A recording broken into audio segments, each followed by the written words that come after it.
Welcome to Close the Door and Come Here, a Song of Ice and Fire podcast with heavy leanings towards our two favorite characters, Jaime and Brienne. There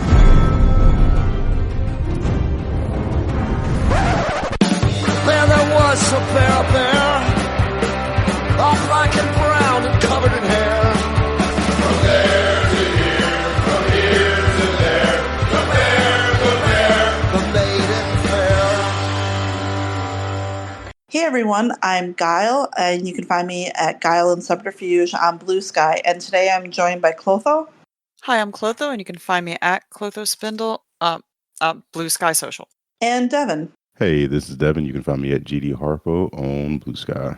And we're here to talk about Bran II from Dance of Dragons, and the standard trigger warnings and first spoilers, some mind games, I guess, this chapter.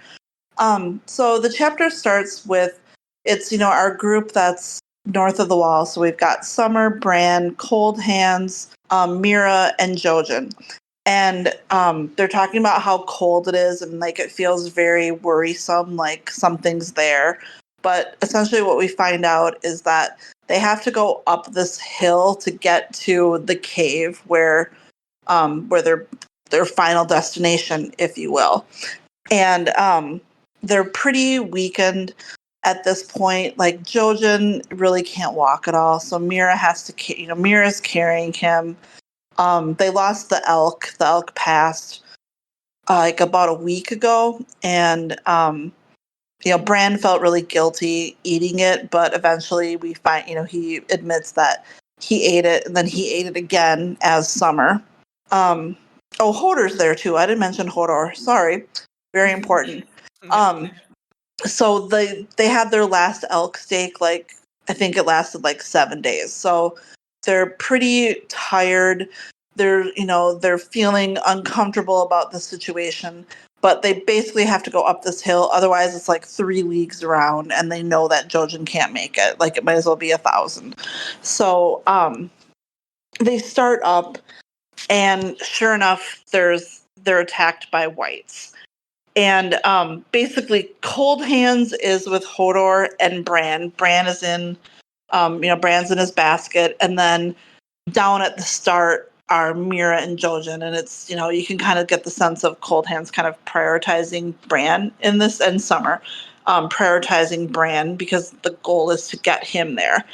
And the whites start attacking, and Bran tumbles from... He is separated from Hodor, basically. And, they're... Cold Hands is ripping shit up. Summer's doing his job. Hodor's not really necessarily doing much. So Bran does take over Hodor. And, he mentions how Hodor's really frightened. And in this one instance, you can kind of see... in some ways, I think, how Bran has tamed Hodor. And I hate, it's horrible to say that about a human, but that Hodor is not scared of Bran being in there so much as Hodor's scared of the whites. Mm-hmm. So, Bran as Hodor, like, takes out this sword and is, like, brandishing this sword and, kind of kicking ass, for lack of a better way to put it. And, he's keeps looking and making sure that Mira and Jojen are coming. He's really worried about them. He has this truly horrific thought about, should he tell Mira that he loves her? Oh, God. It's such a quick aside that I was just like, oh my gosh. How did I miss that? Like, when did I read it? Like, I actually read it. When was it? Wait, what? Yeah. Oh, God. He keeps like counting down, like, it's like 40 yards or 40 yards. So like they're so close to this. And as he's in Hodor at one point, Bran looks over and he sees him on the ground, and he sees like Summer going after all of these whites, like protecting, and he realizes like Summer's protecting his body. And I mean, he has this other kind of flash of a horrifying thought where he thinks, like, if I die now, what happens to me? Am I me? Am I in Summer? Am I in Hodor? Like, what happens? And that kind of shakes him out of it, and then he's back in his own body. And like Snoke buries him, and then when he wakes up, they're all in the cave. So we don't really necessarily see what happens. We do see that some of the whites were burning, and there's a youngish looking like female creature with them. And we find out a couple of things, which is that Cold Hands isn't with them. He can't come through the barrier. And so, Bran was worried about him, but, even before, Cold Hand kind of alluded to, like, the whites can't cross this barrier. So Cold Hands is, like, I think the creature says, like, they've already killed him. Like, they've already killed him once. Like, Yeah, don't killed worry him long about him. ago. What? Who? Cold Hands just will forever fascinate me. Particularly because George was like very clear that it's not Benjen. Well, because it sounds like he's been Cold Hands for longer For than a Benjen's very been long, gone. for Right, like Yeah. right. years, it seems. Right. Like I a just very, very wonder, long time. and I just wonder what the magic is that All right. keeps him from not being able to enter the cave when he's clearly on the side of good through all of this. Oh, But I right. mean, the charms at the wall, he couldn't make it through that either, So I mean, he's like to go to our, vampire themes, he's like the half vampire if they Mhm. Is he a White Walker that somehow turned? And Oh, he's a right. White Walker, so he can't get through, but he's no longer on there. But I think we would know that based on like his skin or Visuals, right. something. Yeah. So yes, it's super. I mean, that's a good thought though, because that's kind of what it feels like he is, because he clearly is more powerful than the whites. It's like And another version of undead. yeah, and I mean, he seems like on the same level as like any single White Walker. Like he seems like he's just as powerful as they are. So they keep going down into this cave, and like the insides of the cave are basically like the giant roots of all of the weirwoods. So like above it must be like this, immense. Like one of them, they talk about the room that they end up in as big as the Great Hall at Winterfell, I think. But they see all of these bones of all different kinds of creatures and humans as they're walking along. So it's really like, it just gives this idea that like he's not the first person. And he's not the first person, and that this is like sort of beyond age almost, like it's so old. Like it's all over the floor. We get the idea that this person they're with is a child of the forest. And Bran remembers Nan would tell stories about the children of the forest, and that this must be them. Which I mean, I would agree. That seems like they're a child of the forest, but obviously, like thousands of years old, like older than anyone older than Westeros, essentially. I'd have so many questions if it was me. Like, I mean, I know they're in a really time is of the essence situation, and she's kind of. I would just. They seem so interesting to me. Like, I Right. think they're So really many interesting questions. characters. Yeah. Yeah, like Bran asks, like, "What's your name?" And she says, "Why am I needing one?" Yeah. No, and that's not a sufficient answer. Well, I'd like to know what to call you. You seem like you saved our asses. Like, I want to properly thank you. and like there's this light, and it seems like it's like an orange and yellow glow. Like, but then it turns to just black and white, and they see like this weirwood throne, and this is where the three-eyed crow is. But like he's almost like the roots are growing through him. So they talk about in his empty eye socket there's a root growing through it that's grown through to like one of his arms, I think. So he's like very much become at one with this throne and these roots. And Bran asks him if he's the three-eyed crow, and again, always there's a little bit of humor where he's like, a crow? Well, once I was a crow. Talking about how, obviously alluding to when he had been in the Night's Watch, and he talks about, how he's watched Bran, like, before he was born, saw his first dream, and, now you're come to me, and now you are come to me at last, Brandon Stark, though the hour is late. And Bran says, I'm here, only I'm broken. Will you fix me, my legs, I mean? And, he says, no, it's beyond my power. And he says, you will never walk again, Bran, the pale lips promise, but you will fly. And that's how it ends. And it's just like, these fuckers who don't like Bran characters. I know. Like, what the hell? I don't understand at all. So, like, how do you read that and you're not like, oh my God, give me more? Well, and reading this chapter, and I don't know if it's been brought up in other analysis. I have to think that it has, but to me, it felt like The Wizard of Oz. Yeah, I was thinking about that too, with Wicked being so recent. No, I thought about that. I was like, it's going to the wizard, and you can't get what you want. You can't get what you want, like exactly. Like, I mean, like a super twisted Wizard of Oz. But yeah, I mean, I guess I had never really thought about that, and like, not all of the chapters, but this one sure as hell feels like The Wizard of Oz to me, and I love that. Like that's such a cool. Like such an absolutely cool way, and just like, I mean, like again, not to like talk about the TV show, but like, how do you, like, what the question that we had on this chapter was from Chicky. We're supposed to spend 5 minutes thinking about the animated skeletons that were in the show version of this chapter, and I get it, like the things that give you chills in this chapter are Bran's thoughts around like, should I tell Mira I love her? And like, if he dies, what body is he going to be stuck? Like, that's like the shit that you can't like have in a show. But like, I mean, like the visuals of the inside of that cave and the journey through the cave are incredible.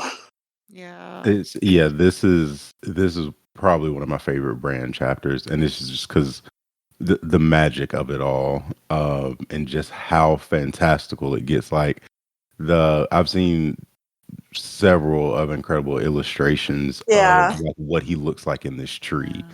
I think there's like the very specific one that's like on the main wiki that I just love. And it's like these parts of the story, they're just they blow me away every time. Particularly like I said, in a chapter like this.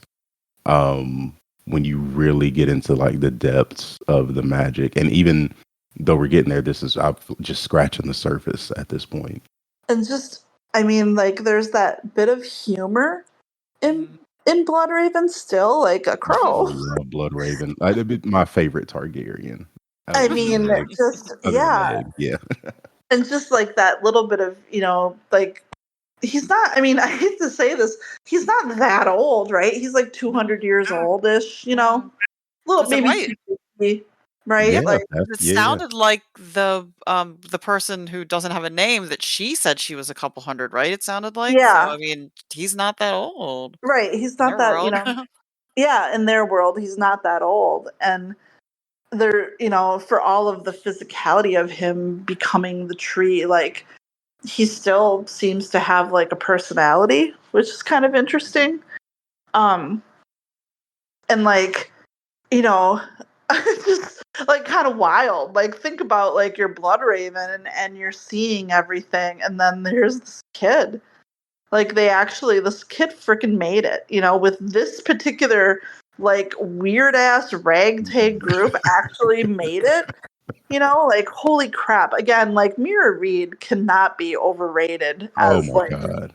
A fighter. Badass of all badasses. Like just, and we don't really, I mean, I don't remember necessarily, like Jojen doesn't really seem to be present in this chapter. So I don't know if Jojen like, I mean, did he die already? I think he's still alive. I mean, no, he's barely. Yeah, he's hanging on. Barely. But like when they're in the cave, you don't really get anything from him at all. And I just, up on that. I don't. know if that's because like he's already passed, which would, because obviously in his next chapter is where we think he's being eaten. Which we had another question about what's worse, like the cannibalism or the possessing Hodor. Okay, I was wondering where the cannibalism part came from. So this is the Jojen paste theory, I think right? so, yeah. Yeah. What is that about again? Refresh my memory. They ate. Well, in Bran's last chapter, he gets this in his last chapter in this book. He drinks this paste, and the theory is that it's made with Joden's blood. Goodness. To open up Bran's green site, I guess. Yeah, it's really similar to something Danny. It sounds like it's really exactly like something that Danny got in the House of the Undying. Yes. Like the way they describe it, tasting and stuff is really similar. But the thought is that Jojen is part of it. Oh goodness. I mean, human sacrifice has been around for a long time, and that's horrible. But I also think like when you read like Varamir's first chapter in the prologue, and what he does to those people is horrible, and what Bran is doing to Hodor is horrible. Yeah, and like you said, and I've never even thought of it, but like you said earlier in the chapter, like he's tamed Hodor at this point. Yeah, and that's just a horrible thing. Oh my gosh. And we talked about the same day we're recording this chapter, we recorded the first Reek chapter.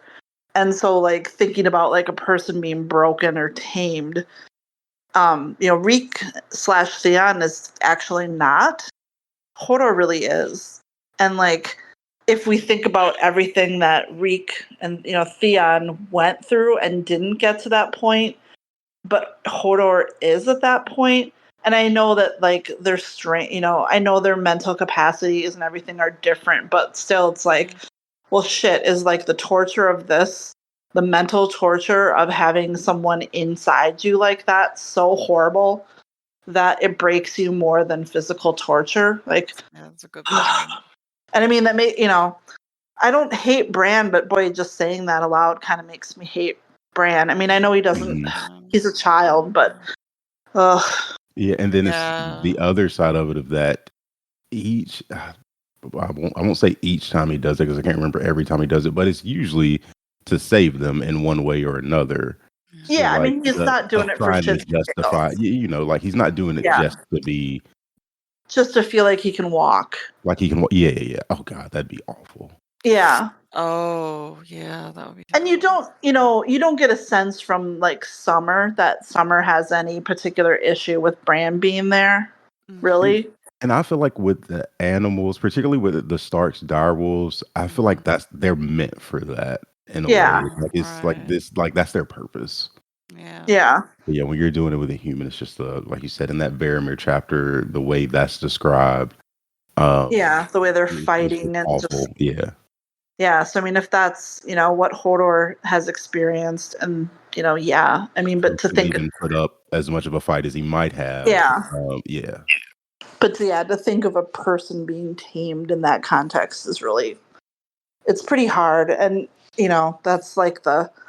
I mean, I wonder. I mean, just if you think of like the theories or the ideas that like Euron is supposed to be like the dark side of Bran, part of me is like, I kind of feel like maybe they went too dark with Bran. What's this theory? I don't think I'm familiar. I think it's just that Euron also like kind of went through some of this, and maybe has had some kind of similar awakening, but then like because he sucks, he wasn't deemed worthy of like moving forward or whatever, and that Bran is, and like that you sort of have like the Bran like on the good side and maybe Euron on the bad side at some point. But yeah, I mean, when you make Bran do things like this, it's kind of like he's awful gray, and what is he?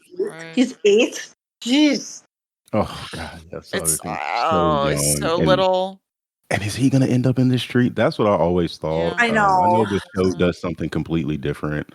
I just, the Bran is part of the reason why I feel like the way the show ends is just not what was Bran ended up being didn't he end up being the fucking king? Oh my god, that's about to piss me off. Yeah. So it's right. How does that? Because it's I almost just like don't see they're that. really trying to sell him almost like it seems like taking the place of blood. Like it seems like that, or incorporating into that mass or But it's whatever it also is. like Bran's just a boy who like still has like really boyish thoughts. Like he has a girl he likes.